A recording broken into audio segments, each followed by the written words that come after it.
Welcome into Tailgate Thursday for week number 2 of the 2025 football season. My name is David Morrison from the Ball Society, and Tailgate Thursday is your weekend football preview show brought to you by Ball Society as we cover the Vols, the SEC, and games across the nation. We begin with our beloved Tennessee Volunteers, ranked number 22 in this week's AP Top 25 poll, getting ready for the home opener as the Volunteers welcome in the Buccaneers of ETSU. Tennessee, what a great showing for the Volunteers down in Atlanta last Saturday, defeating Syracuse. And what a debut for Joey Aguilar, the new QB1 for the Vols. 16 for 28, 247 yards, 3 touchdowns, no interceptions. That's a strong start to a quarterback that had no spring practice, has only been on campus, less than 5 months, and just picked it up like he's known it all along. So great showing for him. Tennessee ended up putting up 246 yards on the ground last week, so good offensive showing. Tennessee's going to be without a couple of big players in this game. Jackson Moy and Ricky Gibson both out for the Vols, but I don't think this is going to affect much in this outcome.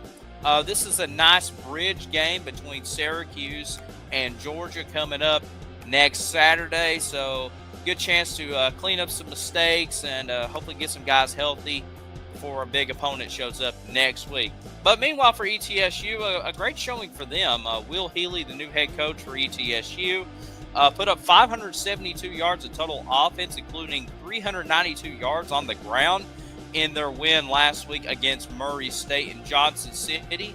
Devontae Houston, 128 yards, 2 touchdowns, the SoCon Player of the Week. And we're going to see a couple of quarterbacks that might be familiar with some college football fans. Played at some Power 4 schools in the past, including Cade McNamara, former Iowa and Michigan quarterback, and Jacoby Crisley, a former North Carolina quarterback. So you're going to see both of those guys play this week as ETSU still trying to figure out who's their starter going forward. But an impressive ETSU team that's got a lot of transfers that played at these Power 4 schools. Charlie Browder, former tight end at Tennessee, on this team. So should be a fun matchup, but I expect to see Tennessee put up some big numbers against ETSU. But it will be the Buccaneers and the Volunteers, 3:30 Eastern time on ESPN Plus/SEC Plus. All right, let's go across the SEC. 15th ranked Michigan heading to Norman to take on number 18 Oklahoma, 7:30 Eastern time, kickoff on ABC. Let's start with Michigan first. Bryce Underwood, the true freshman quarterback for Michigan, had a strong showing himself in their opening win against New Mexico. Now his first true road game. We'll see how he does. Michigan is going to be without linebacker Jayshon Barham, who was ejected in the game last week against New Mexico due to a targeting call in the second half. So he will not play the first half of this game. So we'll see. Is Oklahoma going to expose that missing hole there? So we shall see. For Oklahoma, John Mateer, great quarterback, had a strong showing in the debut against Illinois State. Probably wish they put up a little bit better numbers on the scoreboard, but this is their first true test of the season. I think this is only like the third time that Michigan and Oklahoma have met. I mean, these two historic programs in college football, in the history of this game. So a good brand matchup for a Saturday night, the Wolverines and the Sooners meeting on ABC. All right. 12th ranked Arizona State heading to Starkville to take on Mississippi State, 7:30 Eastern time, kickoff ESPN2. Arizona State, last year's Big 12 champions. I think the last time a lot of the country saw Arizona State was in the Peach Bowl against Texas, where they took the Longhorns to the wire. Arizona State returns a good chunk of their roster back, including quarterback Sam Levet. So should be a fun matchup. Either way, Mississippi State coming off a win on the road against Southern Miss. Put up a pretty good showing, better than I thought they would. But tough, this is a tough game right here. But, Vegas can be crazy in this type of atmosphere with the cowbells and stuff. But it'll be the Sun Devils and the Bulldogs Saturday night. The Border War is back. Kansas heading to Columbia to take on the Missouri Tigers, 3:30 on ESPN2. These teams met every year, I think, from late 1800s up to 2011 when Missouri joined the SEC, and they haven't met since then. But it's so nice to see Kansas and Missouri meet, these two longtime rivals in the Border War. Jalen Daniels, the quarterback for Kansas, had a lot of hype going into the year before and got hurt. Needs to stay healthy, but he's still the QB for the Jayhawks. Meanwhile, for Missouri, they end up getting their quarterback situation worked out. Bo Perula is the QB for Mizzou, replacing Brady Cook from last year's team. So should be a fun matchup. We'll get to learn a lot about Missouri. Kansas has already played 2 games so far this year, wins over Fresno State and Wagner, and this is kind of our first real big look at the Mizzou Tigers. But Border War Saturday, 3:30 on ESPN2. All right. The only SEC game on the schedule, or SEC conference game on the schedule, 3:30 on ABC from Kroger Field in Lexington. The 20th-ranked Ole Miss Rebels taking on the Kentucky Wildcats. We got our first look at Ole Miss this season, winners over Georgia State last week. Austin Simmons, the young quarterback for Lane Kiffin's group. And meanwhile for Kentucky, Zach Calzada, excuse me. I mean, he's been in college football 7 years, should learn how to say that. But Zach Calzada, the quarterback for Kentucky, Kentucky struggled with Toledo, kind of figured that was going to happen. But they pulled out the win. Kentucky, last year pulled out I think it was a win over Ole Miss last year, if I'm not mistaken. Anything could happen in this game. Like I said, we'll learn a lot about both of these teams Saturday as Ole Miss takes on Kentucky. An interesting game, 4:15 on the SEC Network, a battle in the Sunshine State. The South Florida Bulls heading to the Swamp to take on number 13 Florida. South Florida put up a great showing the first Thursday of the college football season, just taking Boise State to the woodshed in their game. So now they got a lot of confidence for Alex Golsh's group heading to the Swamp. Meanwhile, for Florida, winner over Long Island last week. Not much to write about. DJ Lagway, talented quarterback for the Gators. But it's going to be an interesting game. Definitely a scoreboard watch game to see how South Florida kind of handles Florida at the Swamp. Is it going to be a close game or maybe a Florida blowout?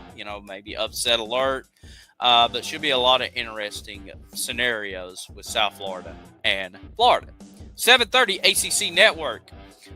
We head to Blacksburg as the Virginia Tech Hokies looking for revenge against the Vanderbilt Commodores. Remember, Vanderbilt won last year at the buzzer over the Hokies. Now they have to travel to Lane Stadium. Virginia Tech coming off the loss Sunday to South Carolina, where they failed to score a touchdown.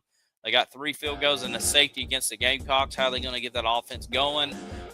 And meanwhile, Diego Pavia and the Commodores, this is our first look at how they're going to do this season. They put up a lot of points and a lot of numbers against Charleston Southern last week. I think it's going to be a fun matchup. We'll see how Pavia does on the road at Lane Stadium against the Hokies. All right, let's go across the nation really quick. 12 o'clock ESPN from Durham at Wallace Wade Stadium. Duke Blue Devils welcomes in Brett Bielema's 11th-ranked Illinois Fighting Illini. Luke Altmaier, the quarterback for Illinois. Illinois trying to get to the college football playoffs this year. Had a great season last year, winners of the Citrus Bowl, and now trying to take that next step into making the playoffs. You're going to have to win games like this. Meanwhile, for Duke and Manny Diaz, a close game with Elon last week, but they pulled it out in the end. Duke's got that transfer quarterback that came in from Tulane. So big, it could be an upset alert game, but we shall see as we have this Big Ten ACC battle. More of this will be a great basketball game, but we got Illinois and Duke for a football game here on Saturday. All right, the Battle of the Cyhawk Trophy, noon on Fox. Iowa at number 16, Iowa State. This has been a very competitive rivalry game the last, I'd say, 20 years. Can't remember the exact number, but the last several games, this game has been decided by 10 points or less. Good old rivalry game that usually meets the second week of the season. Iowa and Iowa State, one from the Big Ten, one from the Big 12. For Iowa, just, a team that, I was always a team that, they could just wake up and go 8-4 with Kirk Ferentz. And that wouldn't shock me if they can upset an Iowa State team. But, for Iowa State, they already got the win over Kansas State and Ireland a couple of weeks ago. And Rocco Beck, a great quarterback for the Cyclones. So, should be a fun matchup. Two old rivals, the Hawkeyes and the Cyclones meeting. Another chapter in the Cyhawk rivalry. All right, 12 o'clock on the CW. We got a battle in the Lone Star State. Baylor traveling to Dallas-Fort Worth area to take on 17th ranked SMU. For Baylor, we saw Baylor last Friday against Auburn, coming up short against the Tigers. Sawyer Robinson put up a lot of passing yardage, but it seemed like the running game really was struggling, kind of doing everything by himself. So we'll see how he does on the road. Meanwhile, for SMU, had an easy win against East Texas A&M last week. Now they get ready to take on Baylor. Kevin Jennings still the quarterback. Well, the Mustang, Rhett Lashley's going to have these guys ready. But good old-fashioned battle in the Lone Star State. Baylor and SMU Saturday on the CW. And finally, we'll wrap you up here. Tonight's the first NFL game of the season. So the Thursday night game this year is the Dallas Cowboys and the Philadelphia Eagles. No more Micah Parsons for the Dallas Cowboys. So how's that Dallas defense going to handle Jalen Hurts and the Eagles? Saquon Barkley, last year's offensive player of the year, 2,000-yard season. How's he going to do? He's the Madden cover boy this year, so hopefully for a healthy season. But should be fun to see as the Cowboys take on the Eagles to start the NFL season. And we'll wrap you up with some high school football. Out in Brentwood, in the Nashville area, the Baylor Red Raiders, Baylor School out of Chattanooga, heading to Nashville to take on Brentwood Academy Eagles, a 7 o'clock Central Time kickoff.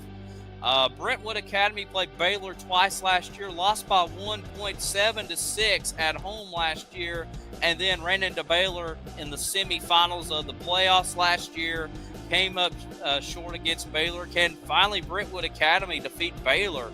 We shall see. Baylor's got a lot of talented players, including some guys that's on Tennessee's team for next year. So always good to profile these high school games, and we got a good one. Baylor at Brentwood Academy. Another high school game to watch out for are my McMinn County Cherokees heading to Charleston to take on the Walker Valley Mustangs. My high school's undefeated, 2-0 right now.